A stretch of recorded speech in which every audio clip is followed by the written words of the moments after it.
Now, we had invited both IIM Ahmedabad and Flipkart for their comments on the show. Both parties declined. For the moment, I'm getting in Kris Lakshmikanth, who's the founder, CEO and managing director of the Headhunters, to try and understand the why and what of this war between Flipkart and IIM that has broken out.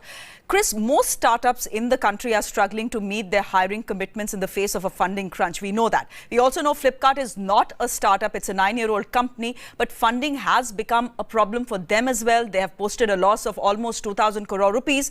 In a scenario like this, should they have just done the honest thing and not gone to the campus and hired?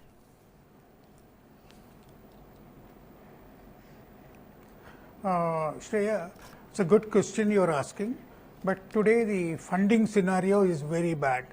The actual decision is not in the hands of the Flipkart management.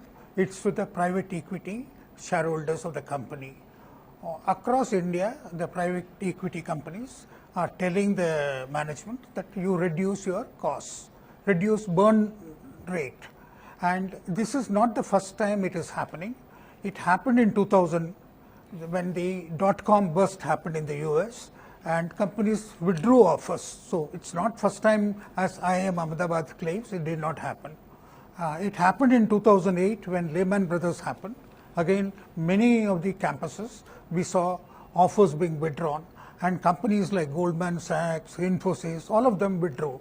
So what is different about 2016, I don't understand. It is a normal thing which will happen in an abnormal situation. The situation is bad, and it is not IIM Ahmedabad alone. To my reckoning, there are about 1,000 students, anywhere between 800 to 1,000 students across India, MBA students, who are in this, where they cannot join the companies. Fair enough. The But offers Mr. are being Lakshmikanth, made because the offers are made sometime in January, February. right, Mr. Lakshmikanth, then how would, but isn't the communication from the IIM Ahmedabad justified? Because what they're essentially raising is a very basic concern that the students took a decision while not accepting other lucrative offers from other possible companies who had come for campus placement. They had taken up with Flipkart, but Flipkart didn't mention anything at that point of time. Some of these students have to repay their loans. They need those finances, and they've made a commitment. Now it is appearing that Flipkart has gone back on that commitment. Now, isn't the IIM Ahmedabad raising these concerns justified? You see, I am also a student from IIM. I passed out in IIM Calcutta, and what the university campus or IIM faces or with the students is what they are expressing. But the fact is, this has happened thrice. It's like the Olympics every 4 years.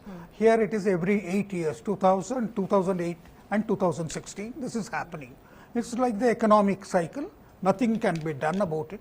The other thing which I wanted to mention to you is people who passed out in 2000, their salaries today are at least 30 to 40% lower than the batches which passed out in 2001 or 2002.